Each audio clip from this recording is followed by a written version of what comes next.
The rule is this: if you can talk directly to the guy with the checkbook, you do it. Always. You cut out the middleman. But the middleman has the keys to the rooms you can't get into. So sometimes you pay. When the deal gets complicated, when the numbers get big, you bring in the suit. You pay him to read the contract so you don't get screwed. It's a tax, a stupidity tax. If you're too dumb to read the contract or too green to know what non-compete means, you pay the suit to do it for you. 3. The novella problem. A kid writes a novella, thinks it's his ticket. A novella, not a novel, a long story, a short book. A Christmas Carol was a novella. Ender's Game started as one. Back when they were magazines, the novella was the anchor. You bought the magazine for the big name in the back. The new guys were up front, the short stories, the amateurs.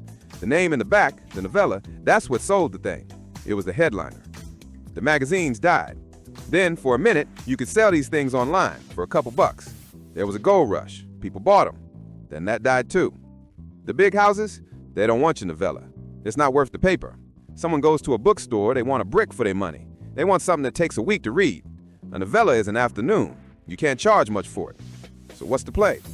You use it as a calling card. You give it away. You build your name. Or you attach it to something bigger. But you don't lead with it. Not if you want to eat. 4. The fear. Someone's afraid his book is too much like some bestseller, Hunger Games or whatever. Is it a problem? Probably not. You know who worries about this? Writers. Readers don't care. Publishers? They want something that's like the thing that made money, but different enough. They want the same, but different. No idea is fresh. Everything is a remix. Your job is to make them believe it's new. Your setting, your character, your voice, that's what makes it new.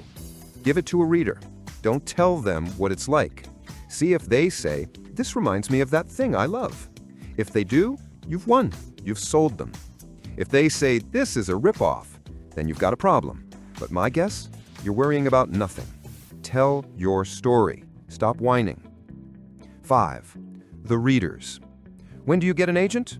When the book is ready. Not perfect, ready. What's ready? When another pass isn't going to make it better, it's just going to make it different. And before that, you get readers. Alpha readers, beta readers. How do you find them? You go where the writers are. A college magazine, a convention, online. You find other people who are in the grind. But be careful. Writing groups can be a trap.